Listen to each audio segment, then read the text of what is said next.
we have all the weekend news about Apple.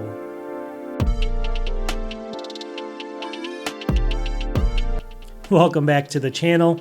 It's the weekend, and what do we do on the weekends? We go through the Apple news. I'm going to go through about 20 or 25 different Apple-related news stories, some tech sales. I usually have a beer on the weekends. I have a Yingling Oktoberfest, and I might be going to the real thing. I may have some pictures for you later. Super excited about that. So if you love Apple, you love Apple news, just sit back and relax, and let's get into the weekend Apple news. Okay, for story number one, we've talked about this before many times on the channel. There's possibly this $599 MacBook coming out, and who knows, right? It's only a rumor, keep that in mind, but there's some more information coming out right now on this. So take a look over here, Mac Rumors. It says the $599 MacBook with iPhone chip expected to enter production this year. So Apple supply chain analyst, this Ming guy here today, he said that a more affordable MacBook powered by an iPhone processor is slated to enter mass production in the fourth quarter of 2025, which points to a late 2025 or early 2026 launch. Now, keep that in mind. That's kind of, again, rumored, but again, that's exciting news if it might be coming soon. Now, a couple other things to note about this. Let's take a look over here, and then we're going to talk about the chip, actually. Okay, down here, the Taiwanese supply chain publication DigiTimes expects the laptop to have a starting price of $599 to $699 in the United States. I think it needs to be $599 or lower, even on sale. It says that the publication said that the lower-cost MacBook will be equipped with a 12.9-inch display in the version of the A18 Pro chip, right? And it's going to come out this year, at the end of this year, or early next year. Now, the chip we're going to talk about in a second, but before I do that, look here. Notably, the A18 Pro and A19 Pro, we're going to talk about that. It lacks Thunderbolt support. So the MacBook would likely be equipped with only regular USB-C ports. They would look the same as Thunderbolt ports, but data transfer speeds would be limited to 10 gigabit per second. So obviously, if you hook up an external SSD drive, you might get 900 megabytes per second or somewhere in that range. So a long story short, we can see some of the limitations. But would they go with the A19 chip or A19 Pro chip instead of the A18 Pro, which they've been talking about the whole time? Right over here. This next article here from Mac Rumors says, will the rumored low-cost MacBook use an A18 Pro or an A19 Pro chip like I just mentioned? Over the past few months, there have been rumors about a more affordable MacBook powered by the iPhone processor. However, it is not entirely clear whether the laptop will have an A18 Pro or A19 Pro chip. And this is coming directly from a lot of these articles that are coming out today, basically. It says in June, Apple supply chain analyst, again, Ming here, said the lower-cost MacBook would be equipped with the A18 Pro. But it's quite possible that Apple's already finalized specs on the lower-cost MacBook, so it's very well it might be the 18 Pro in the first generation. However, in a post on Chinese social media platform Webio, I guess, last week, an account known as Mobile Phone Chip Expert, who knows about this, right, claimed that Apple's considering the A19 Pro in the chip for the lower-cost MacBook, so the A19 instead of the A18. It's basically unclear if that would be a 6-core GPU version of the iPhone 17 models or the 5-core GPU. I'm guessing the 5-core GPU. So why is this important? Why is this really important here? It makes a lot of sense for a couple of reasons. If they're already making them, obviously it's already baked in. This could be the second iteration of this, maybe launching in a year from now or a little bit over a year from now. But why would they go with the A19? It's right over here. It says, obviously, the A19 Pro would be faster than the A18 Pro. We know that, which has basically similar performance to the M1 chip. It would also be good news for RAM. This is the important thing right here, as the A19 Pro has 12 gigabytes of unified memory, whereas the A18 only has 8. The entire new MacBook lineup started with 16 gigs of RAM. We talked about this before, and you can buy, except for the M1 chip, which you can get at Walmart. So basically, they all lack the Thunderbolt ports and all that stuff. Still, this is pretty incredible. So if they do go with the A19 Pro chip, think about that for a second. I mean, the benchmarks are pretty incredible there. Single core is going to be super, super fast. I'll show you some examples of that. Really, really fast. Take a look. And it's going to get up to 12. And that's what I guessed on my channel a couple weeks ago. I said it's going to probably come with 12 gigabytes of RAM, kind of seated in between the air just to make you kind of go towards the air. This is what it might be with a faster chip. Okay, we got some new news too on the M6 MacBook Pros and MacBook Airs and all that stuff coming out maybe in a year and a half from now. So the M5s are coming out before that, right? So right over here, should you buy the M5 or the M6? Well, here we go. Okay, it says M5 MacBook Pro. Here's what to expect. Take a look at the title. You can see a little picture here. So we're going to scroll down here.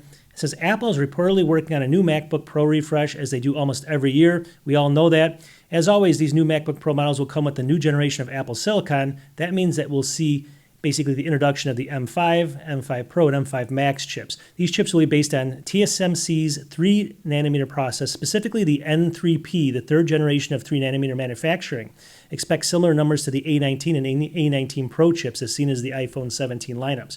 So we know that new chip's coming. It's got like a slightly different process, but it's still 3nm. But that's about it, all right? If we look down here, other than internal improvements, there'll be nothing new with the MacBook Pro refresh. You can see it right there. So for that, you'll have to wait another 13 months until basically late 2026. So we think that's what this kind of game plan is going to be. The M5s are going to come out at the end of this year and the beginning of next year maybe, and then this new one's going to come out later, all right? The M6 chips, and everyone kind of gets on me for saying, don't talk about the M6, they're so far away. But there's one new feature on the M6 right now that we want to talk about that has never been disclosed before. Let's take a look right over here. Okay, so what is that new change? It says Mac Rumors. Apple's rumored MacBook Pro redesign, 6 new features anticipated. We knew of 5 of them. We didn't know all 6. This is going to be really important for a lot of people. I'm going to actually take a sip for this because if this is true, this will be really cool. All right, let's go through them. Down right over here. Okay, number 1, OLED display here. Goodbye mini LEDs. So we know that that's actually probably coming as the OLED display. We've all talked about that before. We knew about that one. That's going to be a massive one though still. Then it says thinner, lighter laptop. Major redesigns coming as well. Now thinner and lighter, we don't know if we want that in MacBook Pros. We have no idea how that's going to affect thermals and stuff. But maybe they're working on that vapor chamber for the Macs now and stuff. Who knows, right? Long story short, we knew that was coming as well. The next one, punch hole camera. No more notch. We knew this was coming. So this is going to be in the M6 version of the Macs. Just remember that M6, not the next version, but the version after that. We knew that was coming. The next one is the 5G modem. We knew about that. It's basically going to have a new, it's not going to be really the C1 modem. It's going to be kind of a new iteration of that, but it's going to be a new modem. We also know that it's going to be the M6 series chips with the brand new 2nm process. It's going to mean a bigger jump in performance, maybe 30% jump in performance. It's going to be better cooling, better battery life. That's going to be a big one. So what's the one that we didn't actually hear about so far and that's going to get me so excited here? Well, I wouldn't personally use it that much, but I think it would be cool just because I don't like dirting my screens. I think I gave you a hint. Right over here, touchscreen display, on-cell touch technology. Apple's first OLED MacBook will feature a touchscreen display, according to the latest from this guy Ming again. The analyst says the panel will use cell-on technology, on-cell technology, integrates the touch sensors directly into the display's panel's top layer. You can see that. So now you can say maybe like, is this just a rumor? Well, it definitely is. All right, keep that in mind. It's not set in stone or anything like that. But we got some more stories about it right over here. Okay, from Mac Rumors, this is the same Ming guy right here. OLED MacBook Pro to feature touchscreen display. And it says it's basically set to enter mass production next year. That's what he's going all in on. You can see right here. Supposedly he's been right on some stuff. You never know. That's what he's saying. He's going all in on it, all right? He writes that Apple's much rumored OLED MacBook Pro will incorporate a touch panel using on-cell technology. We talked about that. This shift appears to reflect Apple's long-term obsession with iPad user behavior, indicating that in certain scenarios, touch controls can enhance both productivity and overall user experience. See that right there?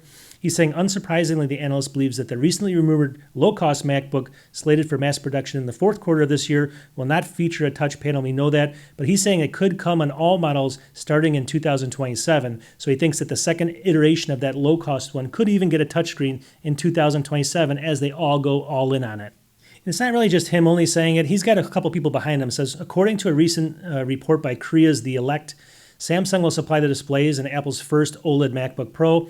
What's less certain right now is the chip architecture that Apple will adopt for the OLED models. So obviously, I think that's for the screen. It's previously rumored that the MacBook Pro with M5 would launch in 2025, but I think it's going to be early 2026. Don't worry about all that noise. The main thing here that we want to talk about is the touchscreen.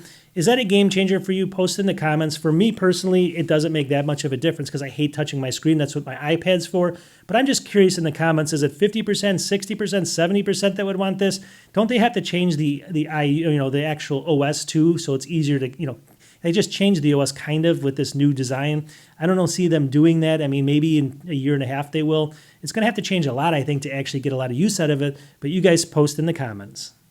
Okay, I don't know if you knew this or not, but on the 15th, just a couple days ago, basically macOS Tahoe is available for everyone to download, so get in there and download it right now. It's official. So right over here, Mac Rumors. macOS Tahoe now available with liquid glass design, phone app, and spotlight actions, and more. You can see right here for Mac Rumors. Here's a little picture of it right there. Pretty cool. Let's go through some of the features that it's actually going to bring to the table here, and let's just discuss them really quickly. I'm just going to go through, 1, 2, 3, 4, 5, 6, quick. Right over here.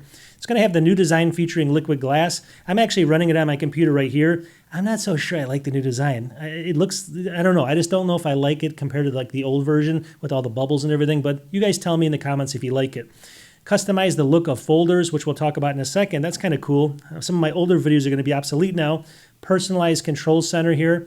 Communicate seamlessly across languages with live translations built into it. Create incredibly powerful shortcuts, and I'm going to have some videos on that in the near future. New options for making Gemoji, you can see right here. So mix your favorite emoji together with descriptions, all this kind of stuff. Let's kind of scroll down here, see what else they have in here. More ways to create the perfect image in Image Playground, not a big deal. See live activities from iPhone and Mac, that's kind of a new one there. All new phone app, that's going to be a new one. Focus your messages, conversations, that's going to be a new one. These are all new, obviously. Discover new ways to browse in Spotlight. We've already seen a bunch of videos on that. Take actions directly from Spotlight. You can do that as well. So there's a whole bunch of stuff in here. Experience the new Apple Games app as well. So I think they're going to have new apps on your, and when you actually do this, it's going to give you the Games app finally as well. So if you see that, just keep in mind that's a brand new app from Apple that's going to kind of help you manage your games, I guess, and try to get you probably to buy more arcade games from them. That's really what the reasoning, I think, is. Cheers, everyone. Again, happy end of September, Oktoberfest, early October. All right, this next one. So now we were talked about some products that obviously we know that all the new phones just came out. We just talked about some products possibly in the future, right? We don't know when those are coming out. But what's going to come out later this year? What are the products that were missing from the iPhone event that didn't come out and we know that are coming out for sure? So what can we expect this year? There's a ton of products still. Right over here, Mac Rumors. It says, Apple reportedly plans to launch these 10 products in coming months. You can see kind of Tim Cook sitting right here, right? So this is going to be in the coming months. So this is before 2026. So we're going to go through these. So what is it, right? Well, there's a lot of them. And I think they're going to have maybe one or two more kind of these little events going on because I don't know if they can do all these in one event, especially with all the MacBooks and stuff right over here. So Apple TV, it's going to have an A17 Pro chip. That's what they're saying, I guess. And that doesn't seem that fast considering that A19 just came out. And it's going to support next year's revamped version of Series. So that's going to be a new Apple TV. Then we got the new HomePod Mini with the S9 chip or newer. Obviously, we know that's going to have to be at least newer than that. Long story short, we've been waiting forever to see a new one of these. Hopefully, it's going to have better sound, better everything combined. We'll see when that comes out. New AirTags are coming. The new iPad Pro here, we know with the M5 chip and 2 front cameras, we know that's coming. The Vision Pro, it's going to have the faster M4, M5 chip. It's hopefully going to be a little bit more comfortable and have less weight. We'll see also maybe in black. The iPhone 17e. Now this is going to be the sleeper one here. The successor to the iPhone 16 is expected to launch around March. I guess this is within the next. This is going to be obviously 2026, but it's going to come with the same A19 chip as the iPhone 17. Look at that, the same. So even though it's a couple months behind, it's going to come with the A19 chip, and this is going to be, what, $599? This could be the sleeper one of all, depending on what they do with the cameras there. Then also the new MacBook Pros here. Again, we don't know if this is coming late this year, early 2026. The MacBook Air here, these are all going to have M5 chips. The Studio Display, this is the big sleeper as well. A new version of the Studio Display with mini LED backlighting is expected to launch in 2025 or early 2026. Not a lot of details. And then the Apple Home Hub, again, a big thing for Apple. They're working on it every day. So those are the products that will be launching if you kind of are waiting for different things to come out. We don't know exactly when. It's all rumors, but they're coming. Okay, we got a couple Mac sales. They're not great, trust me. I keep showing Mac sales, and they're always about the same, so just try to find some different ones from time to time. This one, though, is a good one, so I'm going to just show you this one again over here. This is on Amazon right now, obviously subject to change. This is going to be the M4 chip here, 10-core, but it's going to be the 14.2-inch, 24 gigs of RAM, though. That's kind of an upgrade there, and 1 terabyte. That's a big upgrade there for $1699. So it's not the M4 Pro. It's the standard, basically $1599 is the standard price of this, but you're getting 2 upgrades for $1699. So realistically, those upgrades are only costing $50 for the RAM upgrade, $50 for the SSD upgrade. And people always complain about, why can't Apple give us cheaper pricing? Here you go. Buy this thing. I'll have a link in the description. It's going to change, right there you're saving $300 on it. So you can't complain there with the upgrades. It's not a bad deal. And then over here, this is from Amazon. This is going to be the M4 Max MAX chip. See that? That's not even the Pro, it's the Max. And what else do we have? 14 core, 32 core GPU. This is the 14-inch here as well. 1 terabyte also, and then 36 gigs of RAM. So pretty big master, huge system here. Especially, let me just see here. It is the Max chip again. Just want to make sure of that. Yeah, 2884 right now. Usually roughly $3,200. So I think it's like 300 and something bucks off there. Pretty good deal. I mean, you can't complain here. 4.8 out of 5. I think that's a good price for the Max, especially with 1 terabyte SSD storage there as well. So definitely pick that up. That's on sale. And then the next one over here is going to be, I believe, a 16-inch. So it's a little bit different here. But this is the M4 Max again. So same Max, but 16-inch this time. This one's got 36 gigs and 1 terabyte also. That's $3,099, usually $3,500. So you're saving $400 on this one. $400 is a good savings there, so definitely pick that up. I don't think they're going to be much different with the M5s. It's not going to be a massive change there. So, I mean, I would save the $400 now instead of waiting, but it's up to you. Okay, for this next one, let's say you just downloaded or actually updated your Mac with macOS 26. And I did a couple of videos a long time ago on how to change folders and add different kind of graphics to your folders. Now it's so easy. Take a look over here, Apple Insider. It says how folder emoji and customization works in macOS Tahoe. You can see in here, obviously, you can change your folders to make them different colors. You can put these little designs behind them, little icons and stuff like that. So if you scroll down, let's just kind of go through this really quickly. And, all you have to do is when you have a folder here, you can see on here, you basically just right-click on it here, and then you go down here, and you can change the colors right here. Take a look at this. See it? So you just change the color right there. And if you want to go ahead and make that little icon, there, you click on Customize Folder right there as well. So if you kind of scroll down here, let's just see what that does. And that'll actually bring up this screen right here. And then you can go ahead and, it gives you more options on the colors here, but then it also gives you a lot more of these little icons you can add to it. All you have to do then is click on the icon and the folder will change instantly. And that's it basically. It's super, super easy to do. It takes 2 seconds to do it. Before you had to do a couple little hoops. It was still easy, but you had to go through some hoops and stuff. Now just go ahead and change your folders to full content. I say now the way I do it is if you have finance stuff, make them green. If you have important stuff, make them red. Things that are just normal stuff, make blue. That's the way I do it. So your eye visually knows, like, don't delete these. These are red. These are going to be important. Stuff like that. That's how you use the colors the best. The icons are okay, but I like using the colors. Okay, let's just say you went out and bought the iPhone Air, and you obviously, it's so thin, you don't even want to put a case on it. But what happens if you drop it, all right? How much does it cost to replace this and replace various parts of it? Some information came out on that. It's kind of eye-opening, really, because the phone, is $999? Right over here from Apple Insider. This is how much an iPhone Air will cost to repair out of warranty. So if you're out of warranty and you do something to it, obviously you might be in warranty, obviously right away. But I mean, if you're, even if you don't have Apple Care and you drop it, I don't know if they're going to replace it for you anyway. But still, here's some of the costs here. So a cracked screen here, front only, is $329.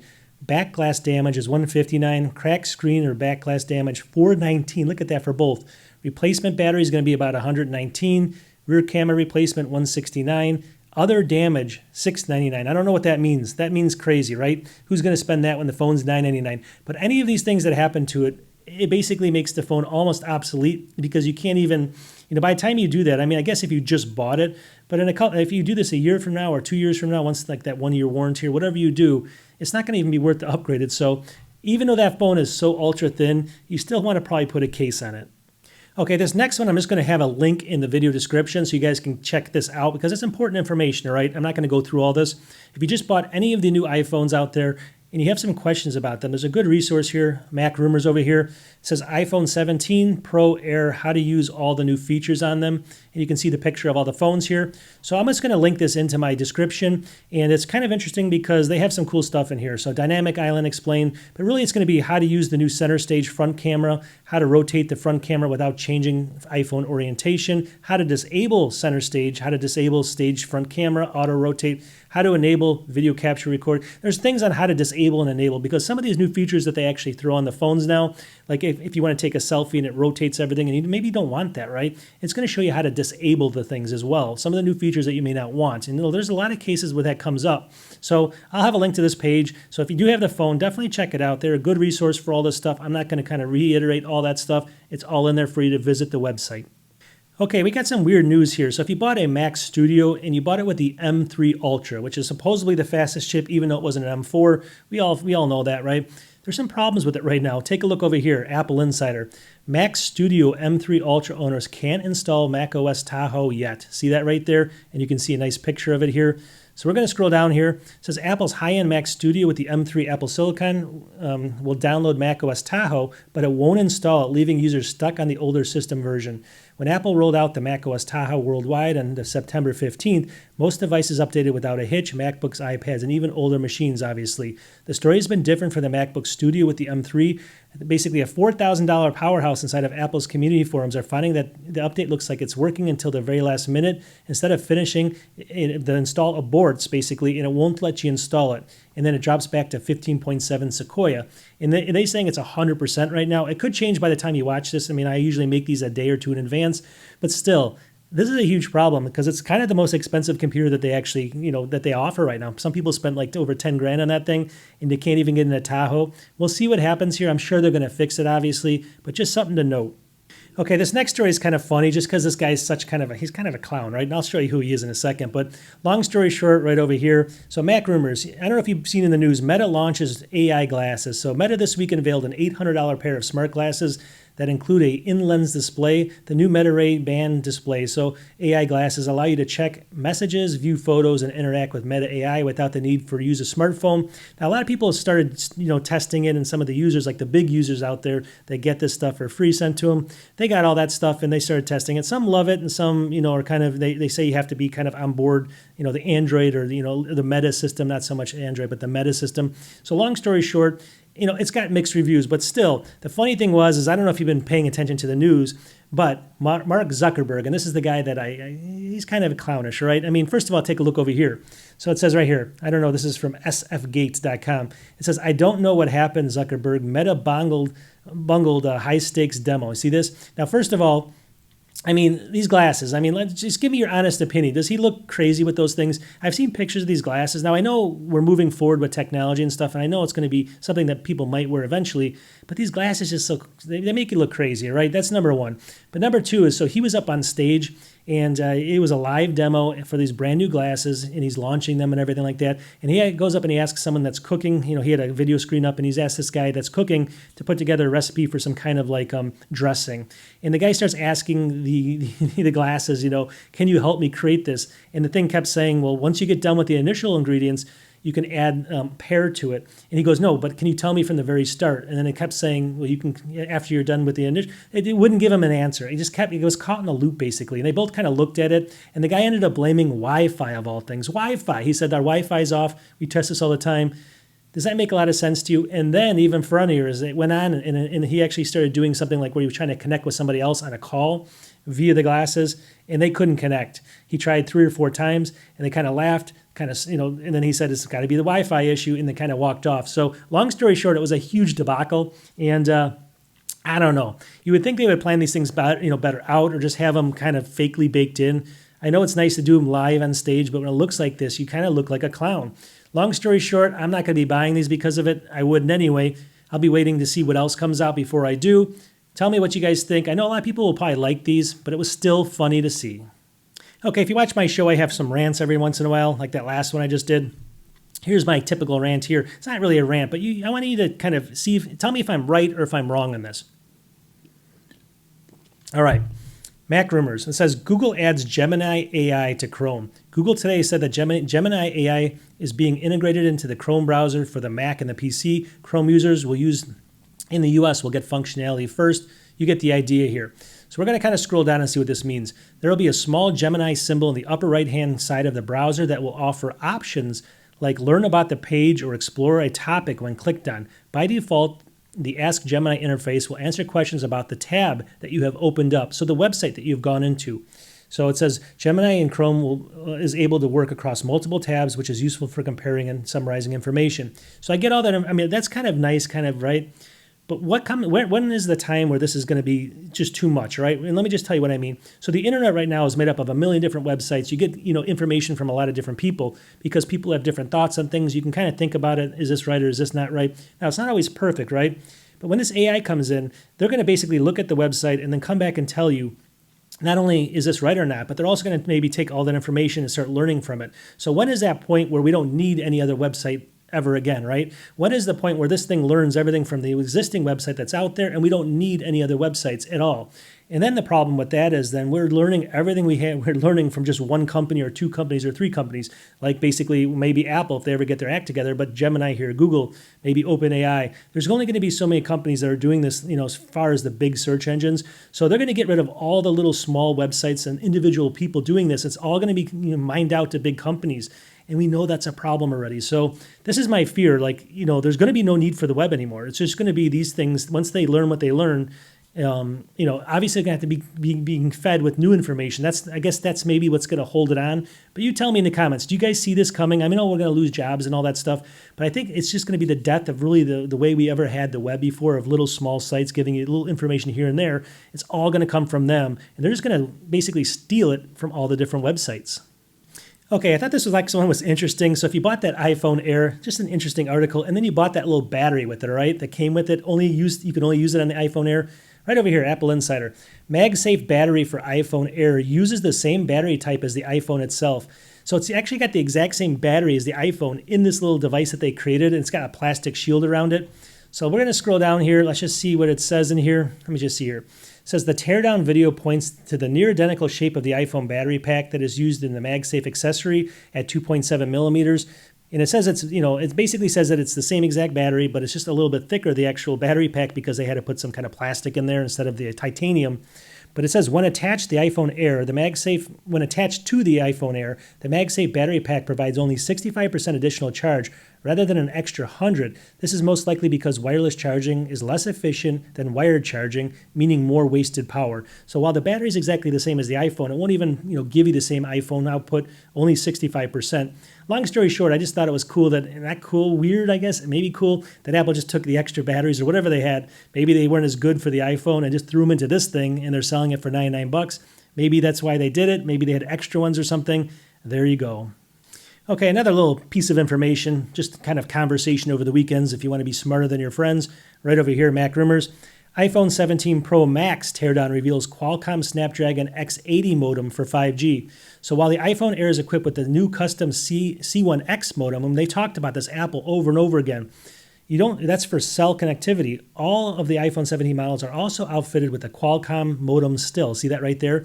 A teardown video shared by the Chinese platform, this company right here, Bilibili, whatever, today announced that appears to confirm that the iPhone 17 Max is equipped with Qualcomm Snapdragon X80 modem in particular. The same modem is likely used in the iPhone 17 and the 17 Pro. It says Qualcomm says the Snapdragon X80 contains AI accelerator hardware that intelligently enhances cell data speeds, latency, coverage, and power efficiency. So, Apple would have you thinking that they got rid of Qualcomm completely and they're using their own. They're still in there. It's still, we'll see eventually when that gets, when it gets out of there. But I think it might be a little while now. It's kind of a funny article, but it's also something to learn. When you actually have a company and you have key people and you let them go somewhere else, they're usually going to stab you in the back because they're going to go for a competing company, all right? And it's happening right over here. I'm not saying that he's stabbing him in the back or anything like that. I'm just saying that you're ultimately going to get burned by it unless you maintain good talent. I'm not even saying this guy's a good talent, but look what's happening over here. 9 to 5 Mac. OpenAI and Jony Ive poach Apple designers. Target key suppliers for hardware push. Obviously, he was the lead designer of Apple. He left. He joined, teams with OpenAI.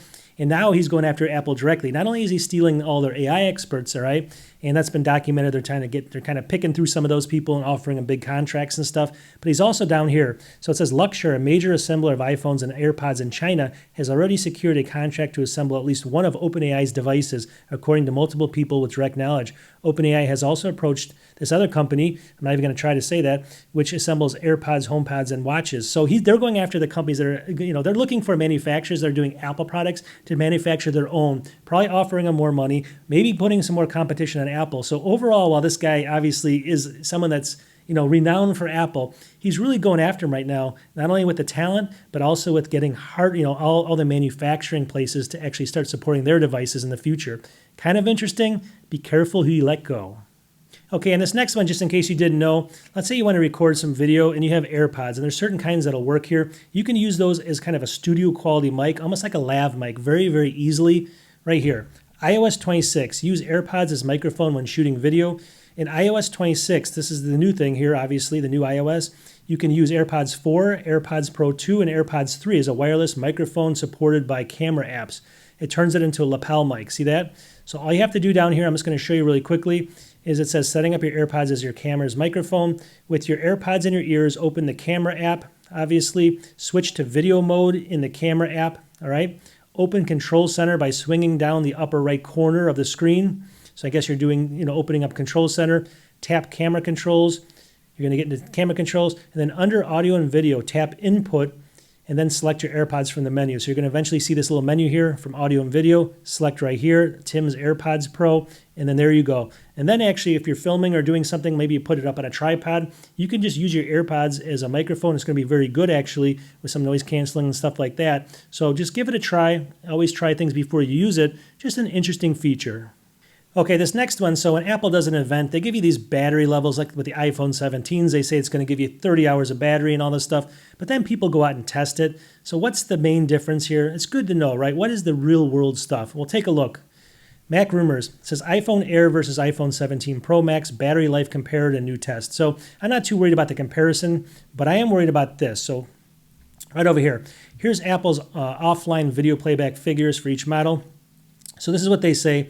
They basically were saying in the event, the iPhone Air up to 27 hours, the iPhone 17 up to 30 hours, the iPhone Pro up to 33 hours, and then the iPhone Pro Max 39 hours. See that right there? But really, if we kind of scroll over here, what you're really getting here is the iPhone Air 12 hours and 2 minutes, the iPhone 17 12 hours and 47 minutes, the iPhone 17 Pro 15 hours and 32 minutes, and then the iPhone 17 Pro Max 17 hours. Now there's a big difference between these, obviously. You can see them many hours. In fact, it says it lasted nearly 48.5% faster than the ultra thin model of the Air. See that right there? So it's 48% faster, this Pro Max here. But look at the values down here from Apple, 39 hours, it's really 17. So basically, it's never going to be as long as they say. Those are under perfect conditions. These guys up here said something, I forget where it was. He says they set it to 150 nits of brightness when they did theirs. And there's all these different, everything's going to be different, right? I mean, you have to have no apps running and all that stuff combined. But still, real world is a lot lower, but still it's good. It's still better, I think, than last year. And that's all positive. Okay, so the Apple TV, basically, they just released a tvOS 26, and there's not really a lot of changes to this one, all right? Now, macOS has a ton of changes, iOS has a ton of changes, but tvOS, not so much. 9 to 5 Mac. It says Apple releases tvOS 26 software update for Apple TV. Here's what's new, and you can kind of see a little picture here from 9 to 5 Mac again. We're going to scroll down. So the big changes are liquid glass design. So the main thing in this whole iteration is the design. That's really all that's going to really offer. Liquid glass design here, you can see it's got these little features of the liquid see-through glass here. That's the big one. It's going to have updates to the Apple TV app design. The app's going to be changed, maybe better design for the app, easier to use and stuff like that, but nothing really beyond that. It's going to say Apple Music Sing Remote Karaoke Mic Mode, whatever this is. And I think I've seen this before where you can karaoke and you can use it as a mic. Long story short, most people aren't going to use that. And then new user profile switching interface. So you got a new interface here to switch between the user profiles. And that's really about it. There's a couple minor changes it states, but nothing major in this iteration. Who knows? Okay, so if you did buy an iPhone Air, we keep talking about that because it's an interesting product, but you're getting some issues with the actual camera. There's a fix coming for it. Mac Rumors it says Apple to fix camera glitch affecting iPhone Air and actually the iPhone 17 Pros as well. So it's both of them. It says a camera bug that causes black boxes to appear in photos. CNN's underscored Henry Casey's discovered basically an issue. So if you go down here, look at this. I mean, there's black box right here. You can see it. He said that 1 out of every 10 of his images taken with the iPhone Air or the iPhone 17 Pro had small blackout portions, including boxes, in part of the photo like that. Look at that. That's crazy. Apple told Casey it's an issue that it can occur in very rare circumstances with an LED light display, extremely bright colors, and they're going to go ahead and try to fix this as soon as possible. So if you see this, don't fret. It's coming soon, a fix. Okay, so the new charger, maybe you need a new charger for your Mac or for your actual iPhone or something like that because they don't come with them any longer. Here we go right over here. Take a look. This is going to be the new dynamic 40 watt and 60 watt charger. It has a key advantage. So take a look at it right here. Now the key advantage is it can go up to 40 watts and it can actually go up with a maximum of 60 watts. So it fast charge your phone, all right? That's going to be the main difference. I just want to talk about that because here it says right here, hands-on. This is going to be from Apple Insider. Apple's new 60-watt charger is effectively required for iPhone 17 fast charging. So unless you get this new thing here, it says 40 watts, but it goes up to 60. Unless you buy this little charger here, you're not going to get the fast charging. So even though it's a feature on the iPhone 17 Pro models, you're not going to get it unless you get this charger too. These are the things that Apple doesn't tell you. When you don't have a script, that's what happens. Anyways, you get the idea. So definitely take a look at that. And I just wanted to showcase that. Now, the one good thing here is if I look at it, if you look on their website, you can buy this. It's $39 right now. This is actually a good thing to buy because it's up to 60 watts, 40 watts. Now, if you actually go, let's say you buy a brand new MacBook Air, for example, an M4, I believe that only comes with a 30-watt charger. So if you buy this one over here, it's 40 watts, maximum 60 watts. You're even going to be able to charge your MacBook faster and your iPhones and stuff. So is it worth it for $39? I think it actually is if you want to fast charge stuff. It's just something to note, and I thought it was kind of important to cover. Okay, we're going to have one last story here. So actually, when they actually had all the new iPhones out and people to take a look at them in the Apple event, people were noticing they were scratching on certain colors. Mac Rumors, it says 2 iPhone 17 Pro and iPhone Air colors appear to scratch more easily. It says some of the new iPhone 17 Pro and iPhone Air models on display in Apple stores are already scratched. So we kind of scroll down here and you can see the scratches in here. I don't know if you can see that. And they're all scratched in here. It says that basically it's the space black here and the deep blue. And they're getting scratched on that back where they shouldn't be scratching. Here's the Air 2. Take a look at that. All scratched up. And that's kind of on that black color there. It says it's less common as this. These are devices were handled a lot, obviously. But still, I mean, it's only been a day or two that they've been out there and they've got all scratched up like that. So when you're thinking about a color, the light colors, if you don't have a case and stuff, are probably going to be better than dark colors, just like anything. That's always the case. Okay, so I hope you guys are having a great weekend.